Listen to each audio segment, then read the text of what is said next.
Welcome to Extra Takes, hosted by Northland Church Senior Pastor, Dr. Joshua Laxton. Join us each week as Pastor Josh reveals the rest of the story behind his sermons. We'll discuss how those who follow Christ can live out a biblical vision for the church in our world today. Well, howdy, Northland family and friends. Welcome to another episode of Extra Takes. I'm your co-host, PJ, and you're probably seeing a new co-host. Now, we have not fired Matt. He is definitely still much part of our staff and Extra Takes. But Lauren Travers, yes, the one and only Lauren Travers. So, Lauren, hey, welcome to the podcast. Thank you. Yes, and I'm so excited. Yeah, well, and I asked you right before we started to record, do I need to see anything that you're going to ask me? Because at least, so whenever I come in with Matt, I have not looked at what he has prepared. Okay. So I glance at him like, all right, okay, good. And so, and not that I'm nervous, but you know, so it's going to be interesting because now let me just say this too about Lauren. Lauren has been on staff for how long? Off and on since high school in many different roles. Okay, many different roles. Yes. And so you can tell everybody what's your role now. But yeah. Go ahead. Care team, Yep. So over the diaconate, and then special events and rentals. Yep. So and she's part of our senior executive team, so she really is a high-capacity leader, and she was responsible for this past weekend. So I'm sure that you if you were here, you loved it, because I know that many people came up to me and just said how impactful the weekend was, the soul care workshop, and then having Mindy. So you are to thank for that, because you have been planning it for quite some time now, haven't you? Yeah, but thanks to you and your introduction to bringing Mindy in and helping care for our staff 2.5 years ago, that was a huge transition for us as we were getting to know Josh and your leadership and you wanting to care for us so well. So thank you for that. Oh, you're welcome. Yeah. So we definitely had a wonderful weekend with Mindy, talking about soul care, and then even with the Q&A during our worship gatherings. I thought that was really impactful. It was, and I don't know if you're going to talk about it, but I'll maybe put a pin in it, because sure. I really threw Mindy for a loop on Saturday. You did. We will talk a little bit about that. Awesome. Well, so for our time today, I'll just kind of throw it to you and let you guide us. Awesome. So it was fun sitting in all 3 services. Yep. And I feel like each service had a little bit of a different spin into your conversation. Yeah. So we'll dive into a little bit about that. But I even loved that you created a main point to dive into this conversation. So the main point was your inner life determines how well you deal with the outer life. So I know you spent some time reading her book. Yeah. How did you come up with that main point, and how did you want to drive home this topic of soul care for this weekend? Yeah, well, I mean, that's one of the things that I love about soul care. Mm-hmm. So even prior to meeting Mindy years ago, I've always been, since I learned about soul care, an advocate for soul care, because part of my story was very much kind of even what Mindy explains in her book, that I do remember the very first church that I led as a senior pastor. I mean, I was very old at 24 years of age, and I just was burning the candle at both ends. And now I look back, because it was about 4 years into it, there was just a lot of turmoil in this kind of what we call a replant. So church it had a heyday decades earlier. They had ran 300-400, but when I came, there was talks about replanting, meaning to close it down and to relaunch it. But when I got there, it was about 20-25 senior adults. So Joni and I, we were the youngest at that time. Caleb was 3. Ellie was just born. Okay. And I was finishing up my Master's of Divinity, and then transitioned straight out of that to my PhD and replanting a church. And so about 4 years into it, I didn't actually know what it was. Then, I was just like, the grass has got to be greener on the other side. And so I'm just going to leave here. I'm going to go somewhere else. And through a series of I would say, God's hand in my life, I realized that when I made that decision to leave and go because I thought the grass was greener, it was actually burnout, and I just didn't know how to articulate that. And it wasn't until that probably 4 or 5 years later, that the Lord, and I think in His sovereign grace, landed me in what was called the City of Refuge after a couple of just, when I say failed pastors, just hurtful, toxic churches. And it was in that City of Refuge where God breathed life into me. And so that's why I would say kind of around 2014 up until now, just been a real advocate for it. I gotta make sure that what's on the inside is healthy so that I can deal with what's on the outside. And so when I'm reading when I'm reading her book, Ignite Your Soul, I mean, it's very much how we cultivate our inner life will determine how well we interact and engage and receive the outer life. And then putting it in that other spin was really more so using language from her book that soul care helps us to prep for the scenario cues of our life. So I wanted to say it in two ways, but it was the same point. I love that. Yeah. Okay, so now that we're talking about scenario cue, we had an interesting conversation Saturday night after our 5 o'clock gathering. Right. And looking back, you took a different spin on what scenario cue means than how Mindy intended on writing it, and how she expressed it in the book. Right. So tell us a little bit more about that. So and I love Mindy, and so Mindy, if you ever watch this, I love you. Just remember that. And I think it was great because you are friends. Yeah. And the way it was hashed out, I just thought it was great. No, it was also so by that time, because I mean, again, when I say I read the book, I literally read the book. Now, scenario Q is actually found in the last chapter. So by then, because I'm trying to kind of rush through it, because I'm like, how am I going to lead a discussion? Because again, I didn't want there to just be random questions about soul care. I wanted there to be some kind of drive to it. And so when I saw scenario Q, I'm like, that's it. Because she's like, we have in our mind scenario A, then she talked about scenario B, then C. And so I'm like fast forwarding, kind of scanning at this point. And then I'm scanning, and because I can actually read fairly quickly. Now, obviously for comprehension, maybe not. I don't know. We'll see. But there were some parts, though, even in scenario Q, where she talked a bit, because her book is really all about how soul care helped her after she really fell on her back with the vertigo early, in the 90s. And so then she talked about the fire, and she would come back to those. And so that's where I'm like, oh yeah, scenario Q, the fire, you didn't see, you didn't see the fire coming, you didn't see vertigo coming. Like I'm like, yeah, you didn't see it coming. And so I'm addressing scenario Q as these things that really come into your life that you didn't see coming, you would have never planned for it, and that hit you in a way that really knocks you out, or that can knock you down. Right. And how you have been preparing your soul will determine how well you deal with that. Well, so she's in the book for in some sense, at least what she's trying to articulate is these scenario cues where God's coming into your life.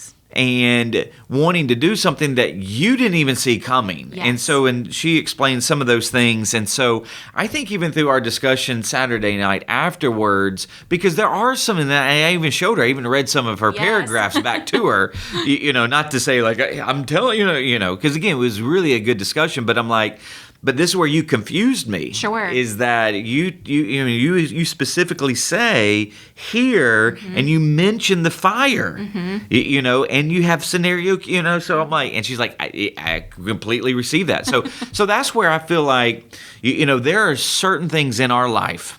Where, like, I'll give you a for instance, because we talked about it, like, so Northland is a scenario cue. Did not see Northland coming. In fact, it really did come out of the blue. Sure.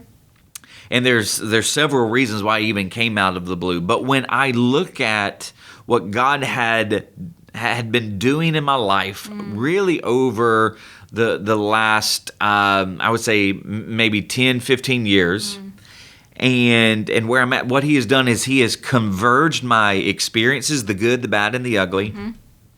He's taken my education of mission and of helping the church engage culture, a changing culture in North America, and He has put me at a place and with the people that desperately needed all of that. Absolutely. And so I'm like, that's a scenario cue.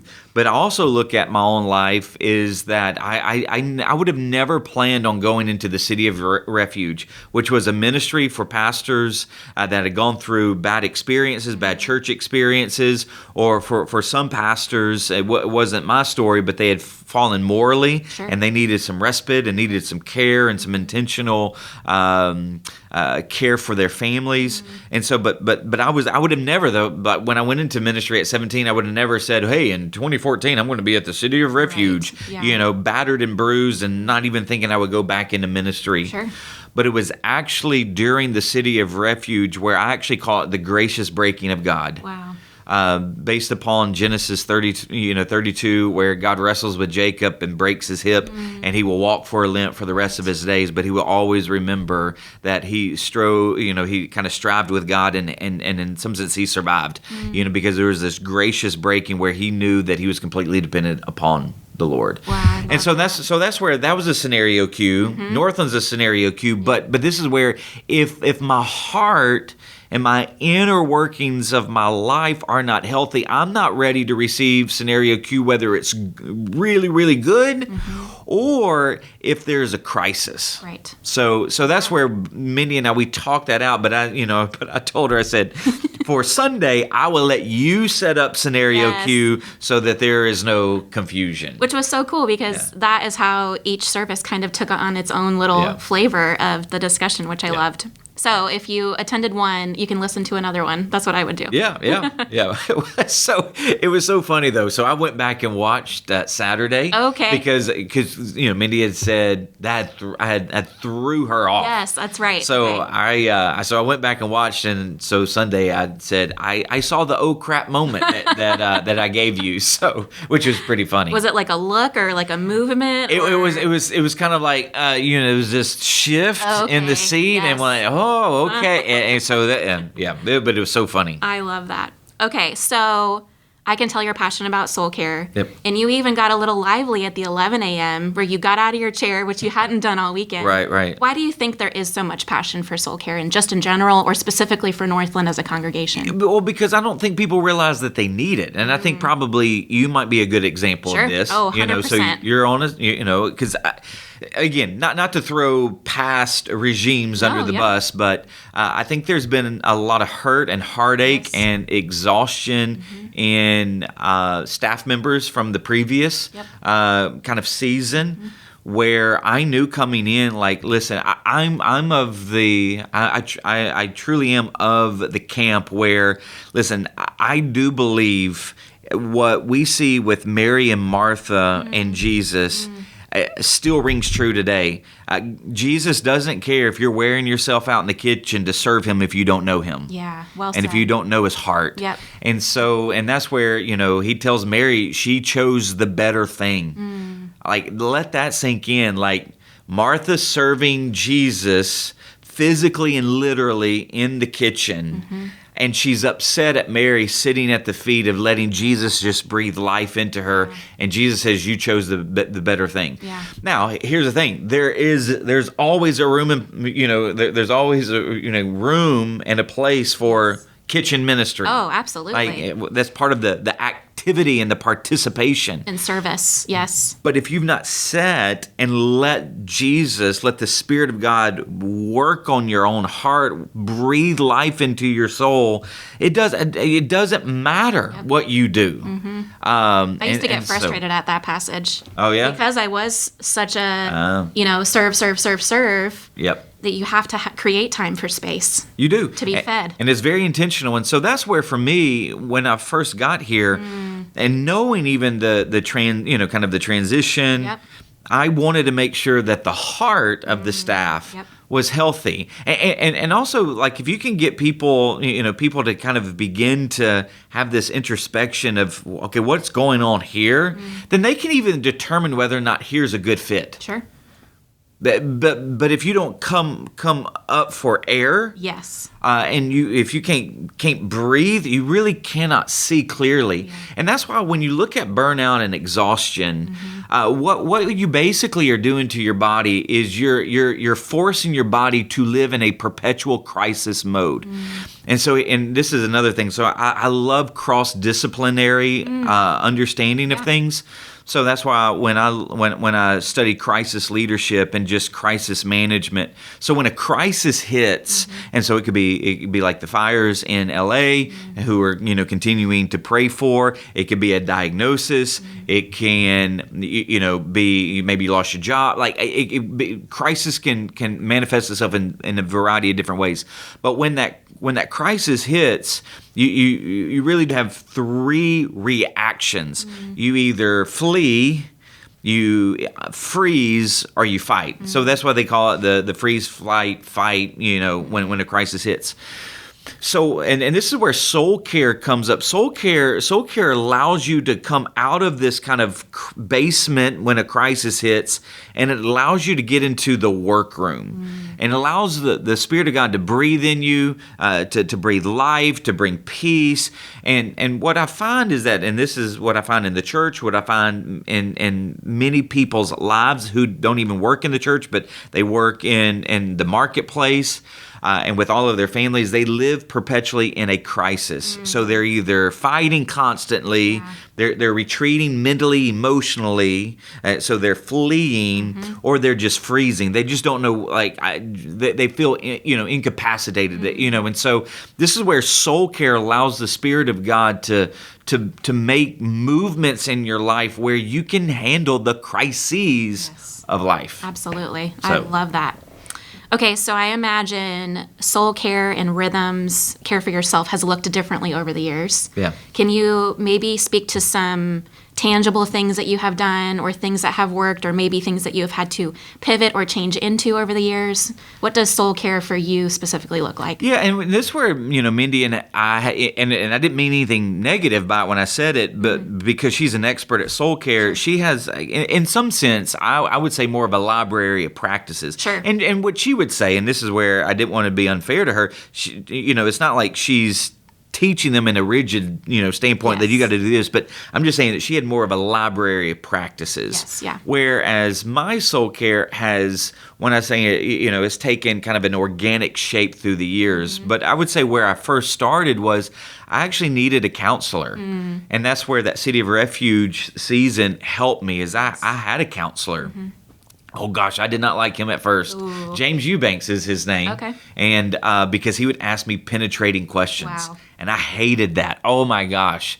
Because I actually had to come face to face with what he would refer to as my monsters. Okay, wow. And so just kind of coming face to face with my own monsters, or AKA also known as idols, was huge. Because I saw what unhealthy practices actually were trying to feed. Okay. So my unhealthy life practices were trying to feed these idols, these monsters. And so that's where just the soul care of having a counselor who is worth their salt speak life and light, letting the Lord use them to speak life and light, was when I say salvific in the sense of saving the condition of my heart. Gotcha. Yep. And so that was the first step of soul care. Sure. And then just constantly letting the Lord be my rest, letting the Lord be my sustainer, that I don't have to perform in order to get other people to do what only the Lord can. Sure. And so that gave me this kind of, soul care. Like I've always had a devotional time, but even now, so where it's kind of organically, taken shape is still have my devotional time.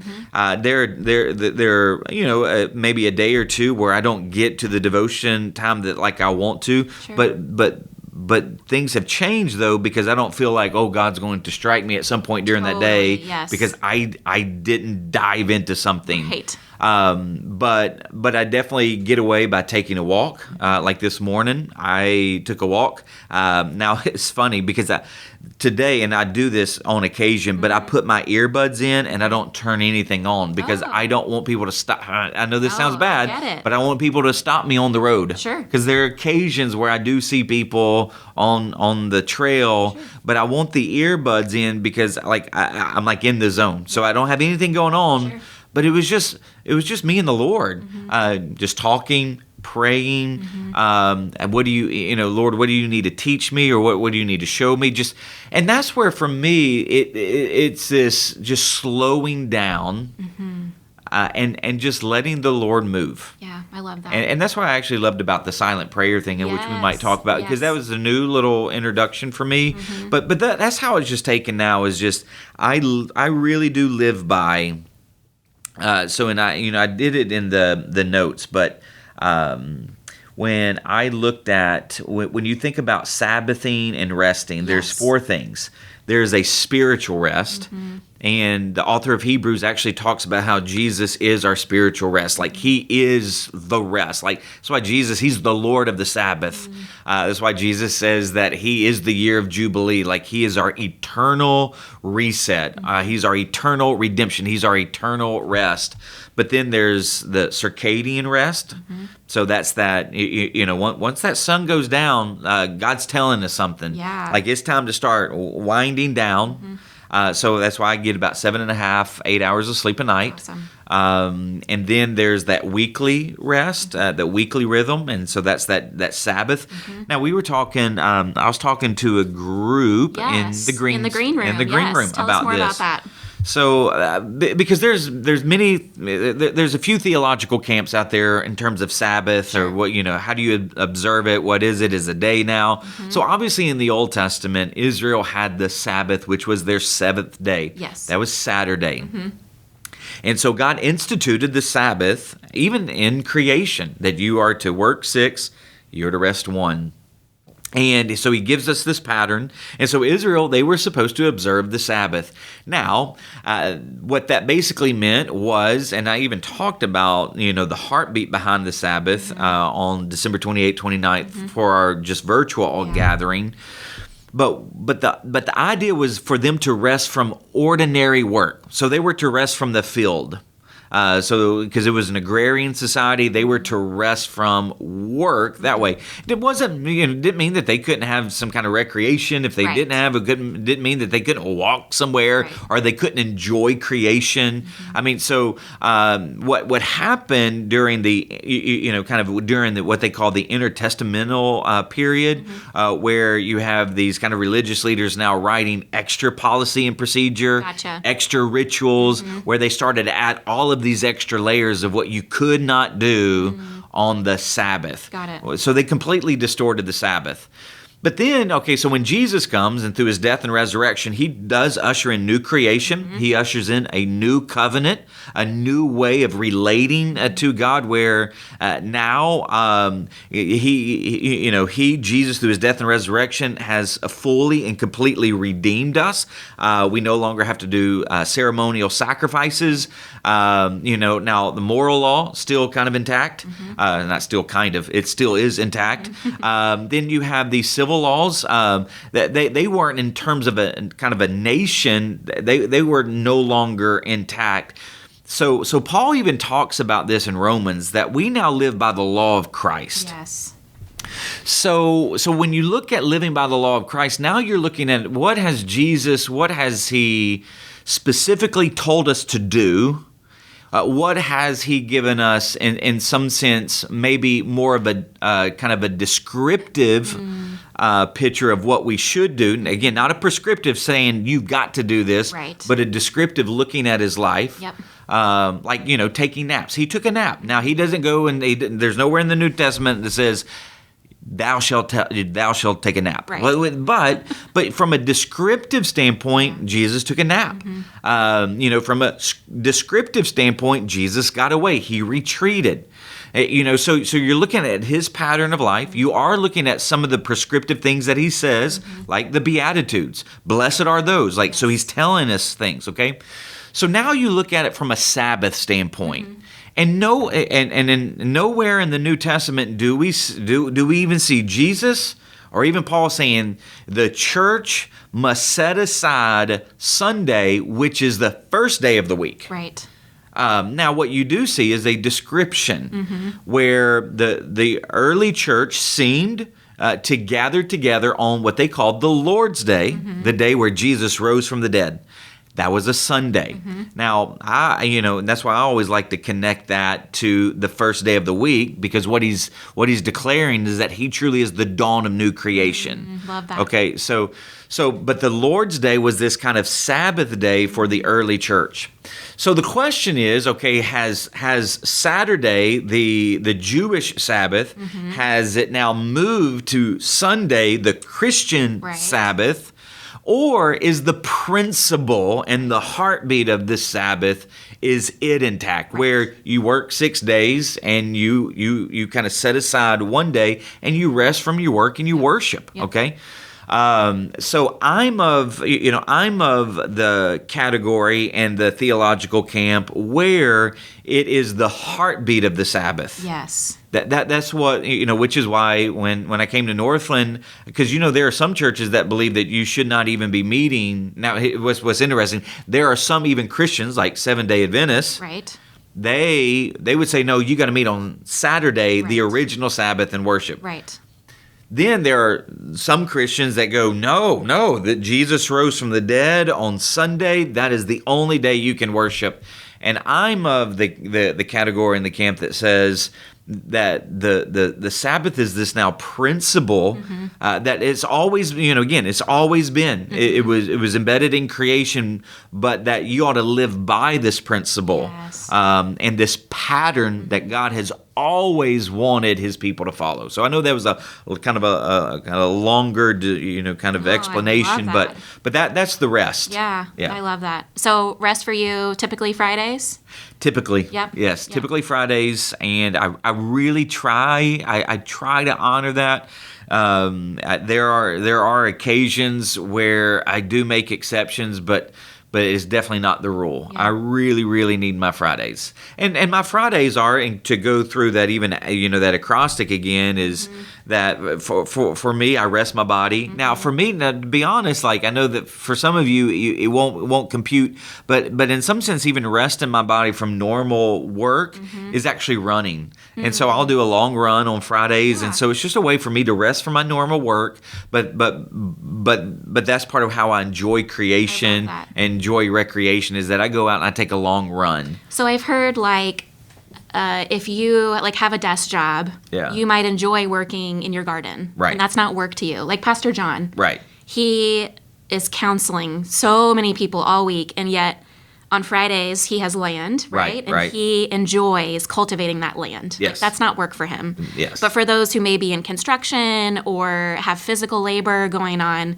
they ain't gonna do that on their day off. Or, have no desire to continue working that hard. They might love, they might love fishing. Yes. Hey, I'm just going to sit. I'm going to fish. Or listen, I'm going to sit and put my feet up, and I'm going to let football watch me. Whatever. Yes, absolutely. It's that you're enjoying creation or recreation and enjoying relationships. Like on Fridays, like Joni and I and the kids. We do love hanging out, and so we. Especially if we don't have anything, whether it's cheerleading or some kind of form of ball, we love doing something. And then, the spiritual side, seeking the Lord. And so Fridays are also a day where I spend a little bit more time in the Word, spend a little bit more time on reading. So I seek the Lord that way. And then when it comes to, you're just telling the world is like, listen, I have this rhythm that I'm not, I'm not trying to burn the candle at both ends, that there is this intentionality. And so that's what I really try to do on Fridays. Funny part too is you mentioned in one of the services that golf is rest for you. Yeah. And I was talking to my father-in-law, and he was like, golf is not rest for me. He's like, it is stressful. Yeah. Oh, I love it. So it's just so different, for everyone. Rest will look different for everyone. It will. I love that. That's awesome. So we really hit hard the definition of soul care that Mindy had in her book this weekend. Yep. And let me read that for us. Soul care is a way of life that allows you to develop the heart, mind, and spirit to become a person of the kingdom as an active participant with God in the here and now. And this kind of just aligns perfectly with the mission of God that you have been teaching us for the past 2 years. So talk more. I mean, we covered it pretty well in service, but is there anything you wanted to add into a deeper level of how all of that connects to the mission of God? Well, I mean, so again, it goes back to this kind of cross-disciplinary thing. Yes. Like, I love endurance training. So one of our governing elders, one of his wife, so Dan Hardaway, Lorraine, she did the Dopey Challenge. She did. I saw So that. I texted them last night. I said, so I just told Dan, I said, tell your wife she's a beast. She is. You know, And so, Dopey is a 5K, 10K, 10K, half, and a full. Yeah. Incredible. Each day. So Yes. so I guess 4 days. And I actually want to do a Dopey at some point. Okay. So, but I've not been able to get on, like, I guess, sign up, because once it hits, from what I Sells out? understand, it sells out Wow, really, okay. really quick. All So. right. But when you do endurance training, you have to give your body a rest. If not, you really will burn your body out. You will be more susceptible to injuries and all of that.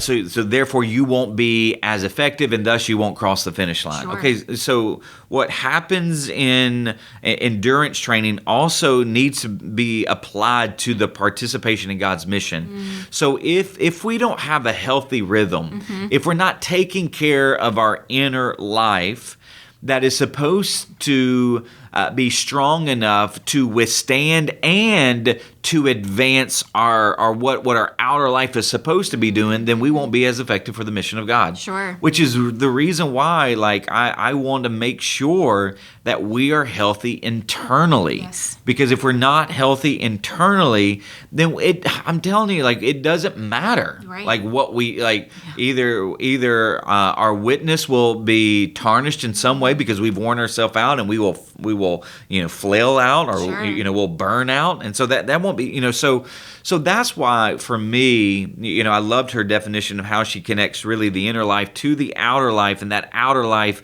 participating with God in His mission. Because, okay, so think about it, so if you're not caring for your soul, let's say you're in the marketplace, you're in a stressful job, Okay. and you have stressful people around you. Sure. Because I hear, not everybody breathes life into people. Like, we talked about that at the Soul Care Workshop. we did. Is that, there are people that suck the life out of you. Yes. Okay, so if you don't have intentional time of caring well for your soul, and then you go into a stressful marketplace environment with stressful people, you are bound to snap. You're bound to break. You're bound to do something to act out of your fleshly patterns because you're not prepared for that stress. Right. And that's where soul care gives us the ability, because here's the thing, if you snap, if you burn out, if you react in a negative way, then you could actually hurt the witness that God wants you to have in that marketplace, situation. And so that's where I feel like soul care allows the Lord to breathe life in you, so that you can, through the Spirit of God and where He has put you, breathe life into others. I love that. It's hard to be a blessing when you're burned out. Yes. So Well said. I love that. So that's why I loved her definition. And what's so funny, like, and this is where I just read books. I don't want to say completely different, but with my background, like, I mean, I'm constantly looking for keywords. Yeah. So when so Mindy is so funny, because I think she unintentionally, because this was on like page 145. Yeah. So it's not like it was early in the book where That's she's true. defining soul care, and so that's why when I'm telling her, so you define soul care, she's like, oh, tell me how I define soul care. And I'm like, well, on page 145, you say soul care is. Well, that's some kind of descriptive, Yes. And so when you say soul care is, you're giving me some kind of definition of what you think soul care is. And so it was a really fun, kind of exchange, and obviously she stands behind her definition. Yeah. So I think she was describing getting feedback from friends, just like you, were providing her, but people were sending her screenshots and pictures of different segments of her book of what they were pulling out of it, which I think is has been helpful just to continue the conversation and make this awareness stronger and the importance of it in our community, in our world, really. Yeah, I love that. Okay, one of my favorite phrases from this weekend, going back to talking about scenario Q, is God lives on the other side of the alphabet. How did that hit you? I mean, the follow-up to that is we have an important responsibility to be imagining if the kingdom were present in this circumstance, but God may bring about a scenario Q.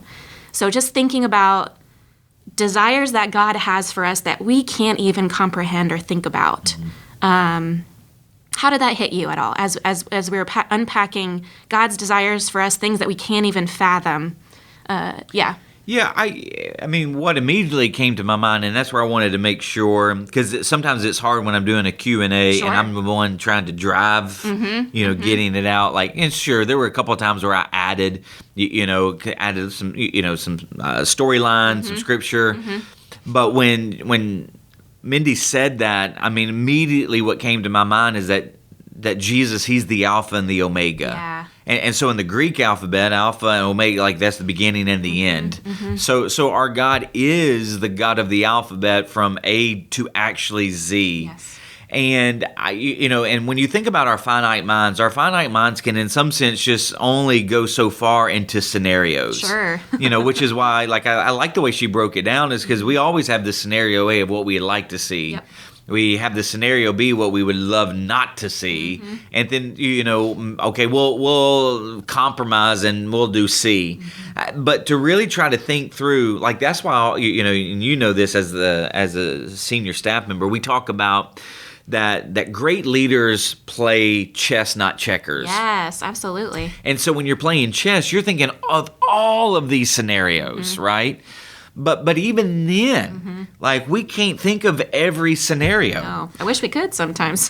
But to know that we can commune with the living God, who is the God of every scenario. Yes, absolutely. Because he holds it all in his hands, whether he's causing it or he's allowing it. Like he is the God of A to Z. So if we can commune with him and allow him to care and to speak into our soul and our development and our heart and our mind, guess what he's going, because he knows what's coming. Yes. He knows what's coming. Yes. So if we can get alone with him, and whether it's 5 minutes, 10 minutes, 15, 20 minutes, whether it's, again, hopefully daily, but we're letting him do, he'll know what to deposit because he knows what's coming. Yeah.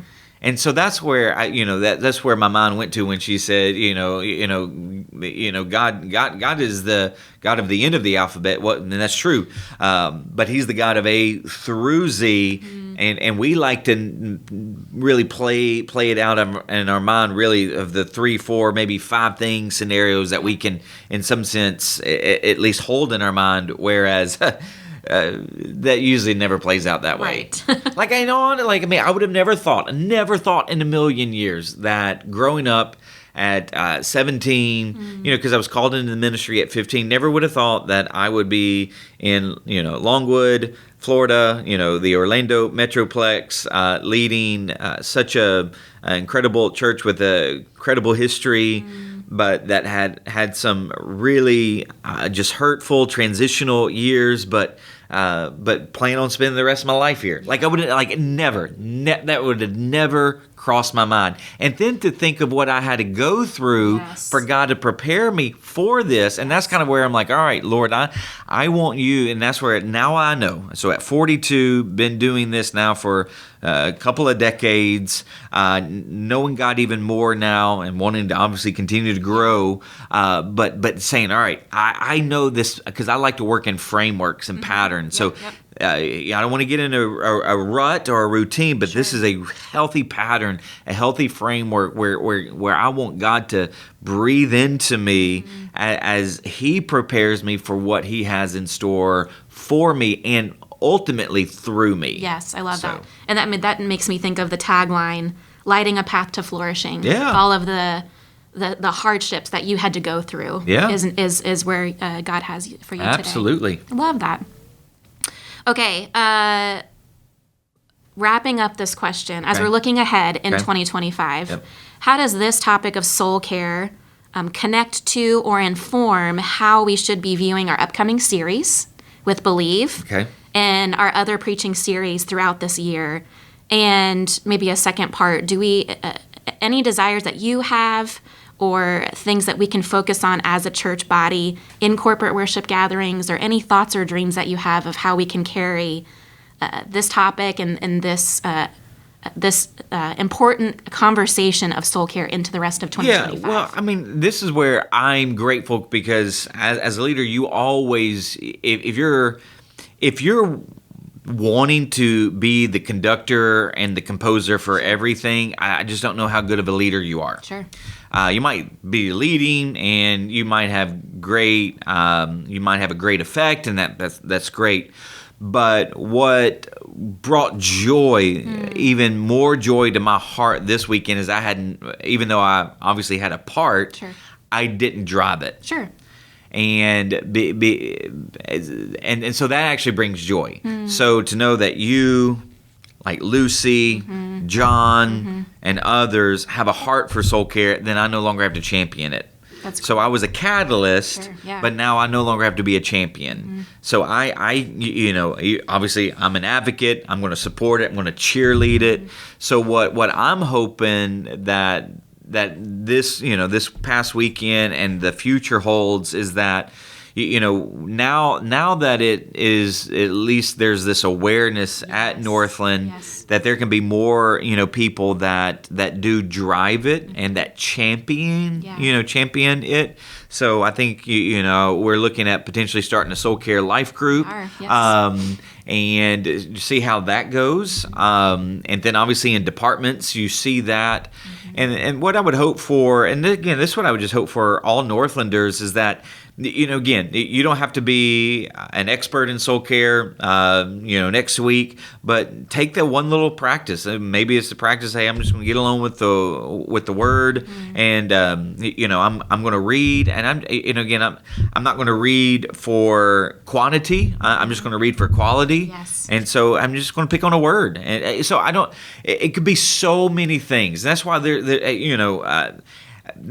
so if I had to define soul care, it's just letting the Spirit of God breathe life into you so that you can be used to bring life to others. I love that. Now I haven't written that down, but that's the way I look at it. Yeah. Is that I need to connect with the source of life. I need to connect with my Redeemer. I need to connect with my King. I need to connect with my life. I mean, He really is. He's my life, and so I need Him. I need that. And so, again, that would be what I really would encourage every Northlander is like connect with life. Yes. And His name is Jesus. He is the way, the truth, and the life. No, and so that would be my thing, and then letting the kind of the development and the cultivation. So I would say soul care is going to be very much like generosity. The cultivation of soul care is going to be very similar to the cultivation of generosity. It's just going to take time to really cultivate that into the heart of people, where there truly is this rhythm and this pattern, and there's this knowledge of what it is. And so that would be my thought for kind of the future in terms of series. It's interesting is so Believe. As I end, so I'm so excited about this series. You got your swag all ordered? I got my swag all ordered. I even ordered. I don't know if it's going to be ready for the end of the series or whatnot, but I've even customized what I call the 4C shoe. Love it. Can't wait to see them. So I have all colors. I have a shoe coming that has all of the 4C colors, like the orange Love it. for connect, then you have the green for cultivate, you have the purple for care, and then you have the blue for commission. So Can't wait to see the 4C shoe. Isn't there like a Instagram page of pastors wearing? Yeah, that was kind of Are you trying to get on that? No, because I don't spend that much money on those. Okay. That Instagram account was created because there were people spending $500, $600, $700, $1,000, Oh, gosh. $1,500. No, I do not do Okay, that. got it. So I had a gift card. Nice. So I paid $50 to Hey. customize these shoes. The so 4C shoe. the 4C Love shoe it. cost me $50. So do not put me on preacher sneakers because $50 is what I paid. So. But I hope that it lands the way, and again, just praying, because it will only land the way God wants it to land. Absolutely. And so, but I want us to understand that the whole notion of believing, this is what I'm going to be working up to. So it will be on week 4 that I really flesh this out, but believing ultimately for what God has set before us for us to do for His glory. I love that. And but if we don't pace ourselves, if we don't let Him, again, I keep saying breathe, life into us and sitting with Him, like, we will not be as effective. There's one thing that has been completely different about me in kind of approaching leading Northland completely different than any other church that I pastored, and it's like playing the long game and pacing myself. Okay. And that for me, that's actually and ultimately a soul care deal. Yes. And so it doesn't mean that I don't live with some urgency. Sure. But I'm pacing myself for the longevity. Yes. For ministry. So that's what I'm really excited for with Believe, and then we'll get into Genesis after that. All right. And it actually will. Some people will like, why would you? Because Believe is going to look at the Exodus. Okay. And some people would think that I'm putting the cart before the horse. Oh, okay. But actually not, and let me tell you why. Okay. And so for those who listen or you watch Extra Takes, you're welcome for what I'm about to give you.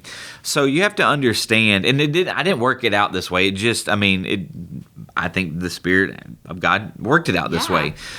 But do you know when Genesis, Exodus, Leviticus, and Numbers and Deuteronomy, when all of them were written? During the Exodus, during the 40 years in the wilderness. Okay, that makes sense. So looking at the Exodus, the actual event of it, Genesis didn't exist at that point. Interesting. So Genesis would not be written until after they get out of Egypt and spend 40 years in the wilderness. Wow, okay. Because to really understand where you are and where you're going, you've got to understand the beginning. And so that's where I'm like, after you see the Exodus and this idea of believe, then you can actually go back and God's going to flesh it out, because most scholars would say Moses wrote it, the first 5 books, the Torah. Right. But you can go back to Genesis to see, okay, what was God trying to speak into Israel during the wilderness wanderings to